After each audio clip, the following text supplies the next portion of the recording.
राधे राधे दोस्तों। तो कल हमने आचार्य जी की स्त्री पुस्तक के स्त्री न दे न भावनाएं के विषय में हमने चर्चा की थी, है ना। अब आज हम उसके दूसरे टॉपिक पर चर्चा करने वाले हैं। वो टॉपिक का नाम क्या है कि महिलाएं अपनी पढ़ाई और नौकरी देखें या घर गृहस्थी। ठीक है, ओके। तो प्रश्नकर्ता हैं, पूछ रही हैं, आचार्य जी मैं एक गृहिणी हूँ, परिवार में पति है, एक बच्चा है और मम्मी पापा हैं, तो उनके कामों में पूरा दिन निकल जाता है। मैं सरकारी नौकरी के लिए तैयारी करना चाहती हूँ और उसको पाना चाहती हूँ। जब मैं पढ़ाई के लिए बैठती हूँ तो मुझे सब काम नज़र आते हैं, तो मैं पढ़ाई छोड़ करके उन कामों में लग जाती हूँ। तो क्या मुझे पढ़ाई पर ही पूरा फोकस करना चाहिए या घर के कामों को करना चाहिए? ठीक है, तो उस पर आचार्य जी क्या कहते हैं। आचार्य जी बोलते हैं कि सबके लिए जो आप सबसे ऊंचा काम कर सकती हैं वो है आपकी पढ़ाई। अब वो कैसे, और आगे बात समझ में आएगी। ठीक है, कि सबके लिए आप सबसे ऊंची सेवा और ऊंचा काम क्या कर सकती हैं। ठीक है, सबके लिए आप जो सबसे ऊंची सेवा कर सकती हैं वो है आपकी पढ़ाई। ये बिल्कुल मत सोचिएगा कि अगर आप घर के इधर उधर के काम छोड़ करके पढ़ाई कर रही हैं तो ये दूसरों के प्रति अप्रेम या उपेक्षा है। आप घर की बहुत महत्वपूर्ण सदस्य हैं। आप अगर सीमित रहेंगी, कैद रहेंगी, अज्ञान में और अंधेरे में रहेंगी, बंधन में रहेंगी, तो घर में किसका भला होने वाला है। आमतौर पर जो घरों की बुरी दशा रहती है, जो कलह कलेश संताप रहता है, उसका बहुत बड़ा कारण ये है कि घर के केंद्र में जो महिला बैठी है, जो स्त्री है, पत्नी है, माँ है, गृहिणी है, उसको घर में कैद कर दिया गया। घर में उसी से ही और उसको घर में बिल्कुल बांध दिया गया। जब वो घर से कभी बाहर निकलेगी नहीं तो उसे दुनिया का कुछ पता नहीं चलेगा। दुनिया जिसे कुछ पता नहीं वो अंधेरे में जी रही है। वो क्या बच्चे की परवरिश करेगी और क्या पति के काम को समझेगी, और बहुत बचकानी हरकत करेगी। अब देखिए, आप अपने आसपास अशिक्षित महिलाओं को देख लीजिए और वहीं पर पढ़ी लिखी महिलाओं को देख लीजिए। पढ़ी लिखी महिलाएं जो होती हैं वो अपने घर को कितने व्यवस्थित तरीके से संचालित करती हैं और अपने बच्चों की कितने अच्छे तरीके से परवरिश करती हैं, और वहीं पर एक अशिक्षित महिला अपने बच्चों की परवरिश कैसे करती है, ये आप अपने आसपास देख लीजिए। तो वही आचार्य जी कह रहे हैं कि एक पढ़ा लिखा समझदार खुला इंसान व्यक्तित्व अच्छा व्यवस्थित तरीके से अपने बच्चों का पालन कर सकता है, घर की सेवा कर सकता है और काम कर सकता है। पढ़े लिखे होने का मतलब ये बिल्कुल नहीं है कि हमको घर के काम को करना नहीं है, करना है, पर तरीके से करना है, और वो तरीका हमको शिक्षा ज्ञान से ही आता है। इसलिए ज्ञान अर्जित करना पहले पढ़ना जरूरी है। वैसे भी बाल मजदूरी के लिए हमारे सरकार ने कानून बना करके रखा है कि अगर बाल मजदूरी की जाएगी तो सजा हो जाती है ना। तो बच्चों को जिस उम्र में पढ़ना है उस उम्र में पढ़े, फिर जिस उम्र में काम करना है उस उम्र में काम करे, तो वो सारी चीजें होती हैं। ठीक है, पुरुष ने साजिश की कई वजहों से स्त्री को घर में कैद करके, और उसने सोचा कि मैं बड़ी होशियारी का काम कर रहा हूँ, मैंने औरत पर एकाधिकार कर लिया, सत्ता जमा ली। घर से बाहर ही नहीं निकलेंगी तो क्या पंख फैलाएंगी, क्या उड़ेंगी, क्या मेरी अवज्ञा करेंगी, मेरे इशारे पर चलेंगी, मेरी दासी सेविका बन करके रहेंगी घर में। पुरुष ने सोचा कि वो बड़ी होशियारी का काम कर रहा है। उस पगले को ये समझ ही नहीं आया कि स्त्री घर की धुरी है, घर का केंद्र है। तुमने अगर उसको बंधन में रख दिया, अशिक्षित रख दिया, तो पूरा घर बर्बाद होगा। पुरुषों का षड्यंत्र पुरुषों पर ही बहुत भारी पड़ा है। आमतौर पर हम जिन्हें गृहिणियां कहते हैं, हाउस वाइफ कहते हैं, उनकी बड़ी दुर्दशा की है पुरुषों ने। उनसे कहा गया कि तुम घर का काम देखो। घर का काम माने क्या? दुनिया, समाज, समय, तकनीक, राजनीति, विज्ञान, ये वह जगह हैं जहां आदमी की उत्कृष्टतम प्रतिभा अपना रंग दिखा रही है। उन सब से तुमने उनको काट दिया औरत को, तुम उसे पता भी नहीं लगने दे रहे कि विज्ञान कहाँ जा रहा है। आधुनिक टेक्नोलॉजी से तुम उनका परिचय ही नहीं होने दे रहे। अर्थव्यवस्था चलती कैसे है और क्या है, तुम उसे जानने भी नहीं दे रहे। तुमने उसे कृत्रिम सुविधा दे दी है कि तू घर में बैठ, घर के काम कर, बाहर निकलेगी तो तेरे लिए झंझट है, खतरा है। इस कृत्रिम सुविधा और सुरक्षा के कारण स्त्री के बाजू मजबूत नहीं हो पाते। ठीक है, तो प्राथमिक शिक्षा देना जरूरी है। एक बार एक लड़की ने पूछा भी कि पढ़ना क्यों जरूरी है, तो देखिए, तो फिर आचार्य जी ने कहा कि पढ़ना इसलिए जरूरी है ताकि आप समझदार हो पाए और अपने घर परिवार को अच्छे से व्यवस्थित तरीके से संचालित कर पाए। ठीक है, तो तुमने उसे कृत्रिम सुविधा दे दी है कि तू घर में बैठ, घर के काम कर, बाहर निकलेगी तो तेरे लिए झंझट है, खतरा है। इस कृत्रिम सुविधा और सुरक्षा के कारण स्त्री के बाजू मजबूत नहीं हो पा रहे। जब तक धूप नहीं झेलेगी, सड़क पर ठोकरें नहीं खाएगी, दुनिया की चुनौतियां नहीं स्वीकार करेगी, स्त्री की मांसपेशियां सबल कैसे होंगी? नहीं होंगी ना, तो वो कोमल कोमल ही रह गई। धूप में नहीं निकली तो गोरी गोरी ही रह गई, कोमल, गोरी और मुलायम गृहिणी। देखिए, आचार्य जी के जो शब्द होते हैं वो थोड़ी कड़वे जरूर होते हैं, ठीक है, पर उन कड़वाहट को, जैसे जैसे देखिए, दवाई आप खाते हैं, ठीक है, तो दवाइयाँ कैसी होती हैं? कड़वी होती हैं ना। और जब वो शरीर के अंदर जाती हैं तो शरीर को कितना फायदा देती हैं, है ना, हमारी बीमारियों को ठीक कर देती हैं। उसी तरह आचार्य जी के शब्द कड़वे तो होते हैं, पर जब आप उन्हें स्वीकार ले लेंगे तो फिर आपके जीवन में जो रोशनी, जो प्रकाश और जो ताकत आएगी उसे आप खुद महसूस करेंगे। तो कृपया उनके कड़वे वचनों पर ध्यान ना दे करके वो जो आपको अनमोल चीज दे रहे हैं उसे लेने का प्रयास करें। ठीक है, तो ये पुरुषों के भोग के लिए अति उत्तम है, पर बड़ा दुखद जीवन बिताती हैं, खुद भी बहुत दुख में रहती हैं और अपने साथ परिवार को भी डुबाती हैं। आप देखते नहीं, दिन भर टीवी में जो कार्यक्रम आते हैं, जो खास तौर पर गृहिणियों को लक्ष्य करके बनाए गए होते हैं, वो किस श्रेणी के होते हैं और उनमें कितनी बुद्धिमत्ता और गुणवत्ता होती है। सुबह 10 बजे से शाम 6 बजे के बीच टीवी में जो सामग्री आती हैं वो किसके लिए आती हैं? गृहिणियों के लिए आती हैं। और देखो वो कैसी रहती हैं, किस कोटि की रहती हैं, उसमें मसले कैसे रहते हैं, बोलो, उनमें किस विषयों को उठाया गया होता है? पारिवारिक कलह कलेश। स्त्री घर का केंद्र है, तुमने अगर उसको बंधन में रख दिया, अशिक्षित रख दिया, तो पूरा घर बर्बाद होगा। ठीक है, प्रश्न करता है, पारिवारिक कलह कलेश, आचार्य जी बोल रहे हैं, वो भी किस तल का? पारिवारिक कलह क्लेश भी किस तल का? एकदम ही घटिया तल की। आदमी ने षड्यंत्र कर करके स्त्री को उस तल पर बांध दिया। ये पुरुष की साजिश है। इस साजिश के केंद्र में पुरुष की असुरक्षा है और पुरुष की काम वासना है। तो उसने साजिश की कि औरत को घर में कैद कर लूं ताकि उस पर सर्वाधिकार रहे। बिल्कुल गूंगी गुड़िया बना दिया उसको, डंब, और सोचा कि इसमें नुकसान तो सिर्फ औरत का है, बेचारी का। उसे पता भी नहीं चल रहा कि घर की आत्मा है स्त्री। तुमने अगर उसे गूंगी गुड़िया बना दिया, घर में कैद कर दिया, तो तुम्हारा पूरा घर पतन में गिरेगा।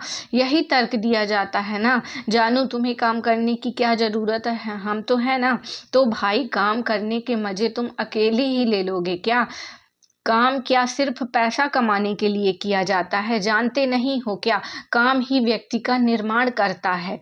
कल हम बात कर रहे थे कि ना की क्रिया वो जीव भी कर लेते हैं।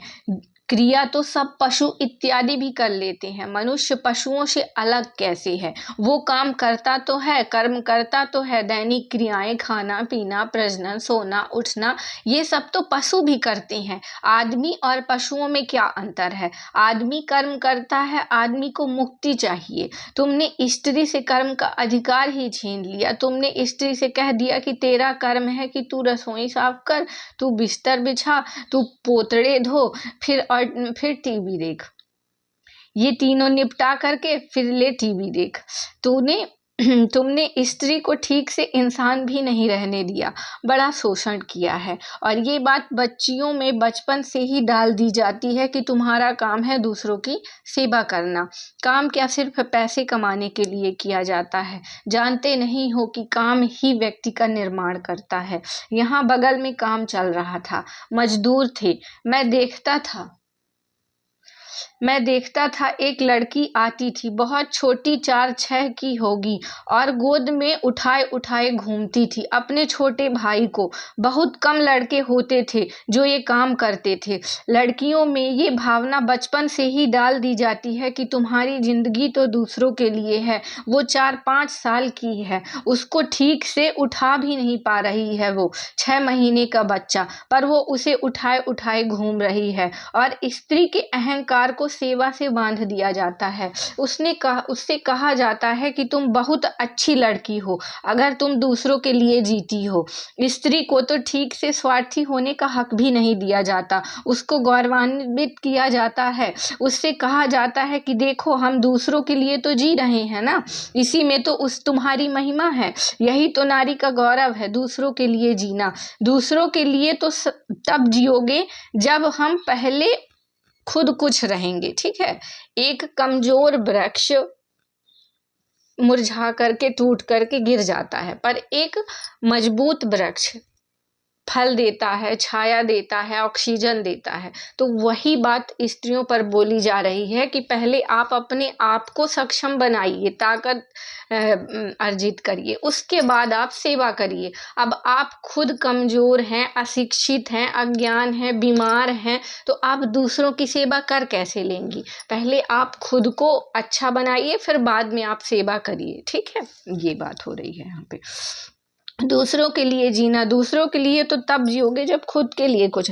बहुत अच्छी बात है दूसरों के लिए जीना। आचार्य जी कहते हैं कि बहुत अच्छी बात है दूसरों के लिए जीना, मैं पूरा समर्थन करता हूँ दूसरों के लिए जीने का। लेकिन अगर हम ही कुछ नहीं हैं तो हम दूसरों को क्या दे सकते हैं? औरत को कुछ बन तो जाने दो, फिर वो दूसरों की सेवा करेगी ना। तुम उसे कुछ बनने ही नहीं दोगे, बनने ही नहीं दे रहे, और उसके भीतर ये बात घुसेड़ दी है कि जीवन की सार्थकता तो इसी में है कि उसकी सेवा कर दो, उसके लिए कुछ कर दो। बच्चों को भी आप ज़्यादा कुछ नहीं दे पाएंगी अगर सबसे पहले आपने अपना निर्माण नहीं किया।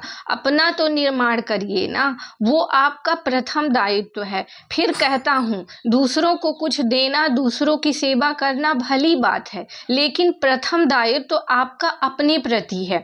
आप कुछ नहीं है तो आप दूसरों को क्या दे देंगी, ठीक है?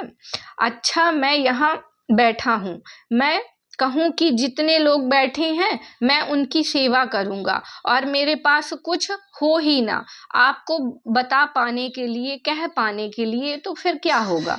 ठीक है, वही चीज है। आज हम गीता के 8वें अध्याय पर बात कर रहे हैं। मैं कहूँ कि मुझे सबकी सेवा करनी है, और सेवा करने के चक्कर में मैं 8वां अध्याय पढ़ूं भी नहीं, बस आपके सामने आकर के बैठ जाऊं, कहूँ कि इतना व्यस्त था कि आपकी सेवा करने में ही मैंने 8वां अध्याय पढ़ा ही नहीं, और 4 घंटे कुछ यूं ही बोलता रहूं, तो ये मैंने आपकी सेवा की या आपसे शत्रुता निकाल दी? बोलो। तो कई बार तुम सेवा के नाम पर दूसरे व्यक्ति का अहित कर जाते हो, क्योंकि तुम सेवा के योग्य ही नहीं होते। सेवा करने के लिए कुछ योग्यता भी तो चाहिए ना, वो योग्यता कैसे आएगी? बच्चों को भी आप ज़्यादा कुछ नहीं दे पाएंगी अगर सबसे पहले आपने अपना निर्माण नहीं किया। प्रेम में किसी के लिए कुछ करना एक बात होती है और प्रभाव बस, संस्कार बस किसी के लिए कुछ करना बिल्कुल दूसरी बात होती है। जहाँ प्रभाव है, संस्कार है और विवशता है और बंधन है और गुलामी है, वहाँ प्रेम तो होगा ही नहीं। एक मशीन की तरह आप काम करते रहोगे, फिर क्या नतीजा निकलेगा? बेटियां होंगी घर में, आप बेटियों को भी यही सीख दोगे कि जो हमने किया वही ठीक है बेटी, तू भी ऐसे ही करना। क्यों सीख दोगे? क्योंकि आपको अगर लगा होता कि जो आप कर रहे हो वो ठीक नहीं है तो आपने बदल दिया होता ना। आपको अगर ये लगा होता कि जो आप कर रहे हैं वो ठीक नहीं है तो आपने बदल डाला होता। और ऐसा भी होता है कि कुछ कर डालो जिंदगी भर तो फिर उसको गलत मानते हुए अहंकार को भी चोट लगती है। 40 साल हमने कुछ नहीं किया, घर में बस झाड़ू पोछा, वही लौंग लहसुन, 40 साल से हमने यही किया। अब मान कैसे लें कि हमने पूरी जिंदगी गलत जी और गलत गवा दी। तो फिर जो हमने किया वही हम अपनी बेटी से करवाएंगे और फिर बहू से भी करवाएंगे। ये बड़ा एक कुचक्र है। फिर जो आगे बढ़ता है हम भी जीवन भर घर में ही कैद रहें। अब बहू आई है, बहू को भी काम नहीं करने देंगे, क्योंकि अगर हमने बहू को काम करने के लिए प्रेरित किया तो ये साबित हो जाएगा कि हमारी जिंदगी बर्बाद गई। हम कहेंगे बहू देख, हमने तो कभी काम नहीं किया, हम तो फिर भी खुश हैं, हमें तो कोई कमी दिखती है क्या तुझे? तो जैसे हमने कुछ नहीं किया तू भी कुछ मत कर। और ये बड़ा तर्क रहता है ना कि हमें कोई कमी दिखती है तुझे क्या? प्रेम में किसी के लिए कुछ करना एक बात होती है और प्रभाव बस, संस्कार बस किसी के लिए कुछ करना बिल्कुल दूसरी बात होती है। एक बड़े पूजनीय और प्रचलित गुरुजी हैं। आजकल स्त्रियां बाहर काम करें या ना करें, इस मसले पर उन्होंने कहा कि मेरे दादी ने जिंदगी भर कहीं बाहर निकलकर काम नहीं किया, पर वो बड़ी असाधारण स्त्री थी। इससे सिद्ध हो जाता है कि स्त्रियों को बाहर काम करने की कोई आवश्यकता है नहीं। ये बड़ा खतरनाक, झूठा और घातक तर्क है कि बहू हमें तुझे कोई कुछ खोट दिखती है क्या? हम तो कभी ना गए दफ्तर सफ्तर, वो हमारे पति काफी थे कमा के लाने के लिए, हम जैसे नहीं गए तू भी घर पर बैठ। या फिर तू हिम्मत करके हमारे मुंह पर बोल कि हाँ दादी तुम्हारी जिंदगी में खोट है। वो हिम्मत कर नहीं पाती कि मुंह पर बोल दें कि सासू माँ आपकी जिंदगी में बहुत खोट है, आपकी जिंदगी पूरी बर्बाद। कृपा करके हमारी जिंदगी में अपनी छाया ना डालें। ये हम बोल नहीं पाते। उन्होंने तर्क ही ऐसा दिया कि हमारी जिंदगी में कोई कमी है क्या? कोई कमी के अलावा और क्या है आपकी जिंदगी में? और सबसे बड़ी कमी ये है कि वो आपको कमियां दिखती ही भी नहीं है। जानते हो ये कितनी बड़ी कमी होती है? जब सड़क पर निकलो ना तो अपनी कमियां पता चलती हैं। अक्सर जो व्यक्ति घर में ही बैठ गया वो बड़ा दम्भी, घमंडी, अहंकारी हो जाता है, क्योंकि उसने अपनी कमजोरियों का पता ही नहीं होता। जाओ जरा दुनिया की चुनौतियां स्वीकार करें, अनजाने लोगों के साथ काम करो तो पता चले कि तुम में कितनी सामर्थ्य है और कहाँ कहाँ तुम्हारी चूक है। अब घर पर रहोगे, खाना बनाया, खाने वाले भी कौन? तुम्हारे पति, तुम्हारे बच्चे। औकात किसी की बोल दे कि क्या बनाती हो तुम, भूसा। यहाँ तो तुम्हारी कोई खोट भी नहीं निकाल पाएगा। बाहर निकलो तो पता चले कि क्या। अब घर में हो और 6 बजे सो रहे हो, उठो या 7 बजे उठो, अपना ही राज है। करो किसी दफ्तर में काम, वहां बॉस को रोज बताओ कि आज 1 घंटे देरी से आएंगे, फिर देखो क्या होता है। जो बाहर काम करते हैं उनके व्यक्तित्व का निर्माण होता है, उनकी खोट एक एक करके निकाली जाती है, कम होती है। जो घर में बैठ गया उसे अपनी खोट कमियों का पता भी नहीं लगने पाता। वो यही सोचता है कि हम ही तो हैं दुनिया के बादशाह, मैं ही हूँ बेगम, मैं ही हूँ रानी। अक्सर गृहिणियों की अकड़ बिल्कुल लाजवाब होती है। आएगा जाएगा कुछ नहीं, दुनिया का कुछ अता पता नहीं, लेकिन बहुत भारी अकड़। भाई तुम हो कौन? और वो अकड़ और ज़्यादा घातक हो जाती है जब उस अकड़ के पीछे पति का पैसा हो, क्योंकि पति ने जब कैद करके तुम्हें घर में रखा है तो कुछ मुआवजा तो देगा ना, और मुआवजा मिलता है, मोटा मुआवजा मिलता है, और ये मुआवजा अकड़ को और बढ़ा देता है। पति में फिर भी कुछ विनम्रता होगी, क्योंकि वो बाहर काम करता है, घर में जो बैठी हैं वो तो अकड़े ही रहती हैं। और फिर एक स्थिति ऐसी आती है, 5-10 साल बीतने के बाद उसको हाथ में ला कर के नौकरी दे दो तब भी वह नहीं करेगी, क्योंकि उसे घर में बैठ करके खाने की आदत लग गई है। अब तुम उसे हाथ में ला करके नौकरी दे दो, नौकरी की लीजिए, नौकरी लगवा दी है, कृपया करें, बाहर निकल कर वो करें।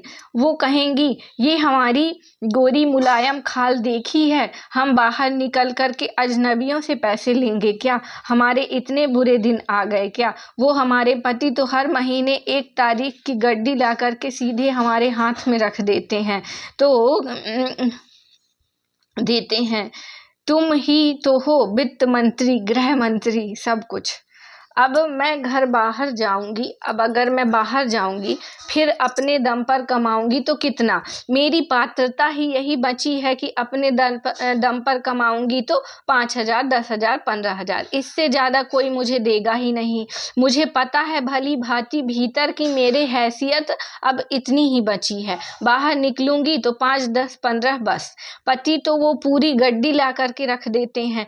तो ये तुम क्या कह रहे हो? जब घर में मुफ्त में बैठे बैठे इतनी मोटी गड्डी मिल जाती है तो मैं बाहर निकल करके काम क्यों करूं? 2-4 घंटे, 2-4 चंद नोटों के लिए, और फिर मैं बाहर निकलूं तो ये साबित नहीं हो जाएगा कि मेरी 5-10 हज़ार की ही हैसियत है? अभी तो घर बैठे बैठे लाख रुपए सीधे हाथ में आते हैं, क्रेडिट कार्ड ही मिल गया।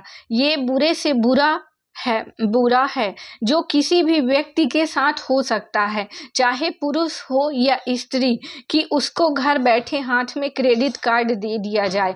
कमाना तुझे है, नहीं तू घर बैठ, ये ले क्रेडिट कार्ड, कुछ करना नहीं है तुझे, बंधी बधाई इतनी मिल जाएगी, बस तू घर के काम कर दिया कर, घर के कामों के लिए लोग मिल जाएंगे, रोजगार के अवसर पैदा करिए। बहुत लोग हैं जो घूम रहे हैं, मुझे घरों में काम करने को मिल जाए, उनको 1,000 रुपए दीजिए तो वो कुछ आपकी साफ सफाई भी कर देंगे, आपकी रसोई का भी काम कर देंगे। उस काम की हैसियत इतनी ही है। किसी को 5-10 हज़ार दीजिए, वो पूरा काम कर देंगी, पूरा घर भी साफ कर देंगे, बिस्तर में कपड़े भी धो देंगे। जो आप कह रही हैं ना कि नौकरी की तैयारी छोड़ करके, कैरियर को छोड़ करके घर में ही सब करती रहती हूँ, वो काम करने का अधिक से अधिक आपसे कोई 5-10 हज़ार रुपया ही लेगा महीने का। तो फिर सोचिए, आप जो काम कर रही हैं उसकी फिर क्या कीमत है? क्या कीमत? बस 5-10 हज़ार। आप 5-10 हज़ार की ही कीमत रखती हैं क्या? क्या जीवन में बोलिए? फिर सब गृहिणियों ये 5-10 हज़ार वाला काम करते हुए जिंदगियां क्यों बर्बाद कर रही हैं? तुम कुछ और ऊंचा करो ना। और बहुत लोग हैं जो ये 5-10 हज़ार वाला काम कर देंगे। मैं कह रहा हूँ उनको बेरोजगार के मौके दो। वो बेचारे गरीब सड़कों पर घूम रहे हैं, उनको मौका दो कि वे आकर के झाड़ू पोछा कर दें, कपड़े धो दें, खाना बना दें। तुम थोड़ा बाहर तो निकलो। और ये बड़ा पाप हुआ जा रहा है कि तुम जो काम करते हो वो 5-10 हज़ार का है, उसके बदले में लेते क्या हो? पूरी मोटी गड्डी और 10 से 6 तक का टीवी ये कहीं का नहीं छोड़ रहा है आपको। ये बुद्धि को कुंद कर देता है, ज्ञान को शून्य कर देता है, मुक्ति की कोई आकांक्षा भीतर नहीं बची रहने देता। साजिश पुरुषों की थी निसंदेह, पर बड़ी अनहोनी घटना घटी है। इस साजिश को बहुत सारी महिलाओं ने आत्मसात कर लिया है। पुरुषों ने महिलाओं के शोषण के लिए ये व्यवस्था रची थी कि महिलाएं बस घोंसले में ही रहें, अंडे सेती हुई। लेकिन इस व्यवस्था के खिलाफ, पुरुषों के इस षड्यंत्र के खिलाफ विद्रोह करने की जगह बहुत सारी स्त्रियां इस षड्यंत्र में शामिल हो गई। इस षड्यंत्र में उन्होंने अपने स्वार्थ खोज लिए। विद्रोह करिए, इसी में सबका भला है, इसी में आपका भी भला है, बच्चों का भी भला है, पतिदेव का भी, नात रिश्तेदारों का भी। नहीं मिलेगी बहुत बड़ी सरकारी नौकरी तो कोई छोटी नौकरी करिए, पर स्वावलंबी रहिए, अपनी रोटी कमा करके खुद खाना सीखिए। ये परम निर्भरता आपको कहीं का नहीं रहने देगी। राधे राधे।